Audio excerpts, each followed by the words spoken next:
Intende portare a Sala Sollano la voce dei più deboli, le istanze degli ultimi, di quanti in questi anni hanno avuto negati i propri diritti, problemi e persone conosciuti nel corso della sua esperienza di giornalista. È l'obiettivo che si pone Anna Rita Di Leo, nostra collega candidata al Consiglio Comunale nella lista del PDR e che ieri ha inaugurato il suo comitato elettorale. Scende in campo al fianco del candidato Silvio Alessi.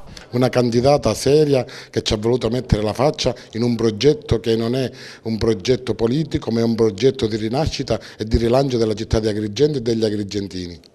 Presente all'inaugurazione del comitato anche i vertici regionali del partito, Salvatore Cardinale e Michele Cimino. Qui c'è una candidata particolare che fa comunicazione, molto conosciuta, che ha accettato l'invito di Michele Cimino e mio e si è cimentata, si sta cimentando. A lei io auguro ogni bene, tanti voti, tante preferenze, e alla città di Agrigento io auguro che lei diventi consigliere comunale perché saprà fare bene il proprio lavoro. Abbiamo voluto coinvolgere nella nostra lista del PDR le migliori professionalità della nostra città, coinvolgendo anche Anna Rita Di Leo che opera nel mondo della comunicazione e quindi conosce le problematiche della città di Agrigento. Sono convinto che questa nostra lista potrà dare degli ottimi spunti al Consiglio Comunale di Agrigento, un Consiglio Comunale che vuole cambiare e vuol poter decidere delle sorti e del futuro degli agrigentini.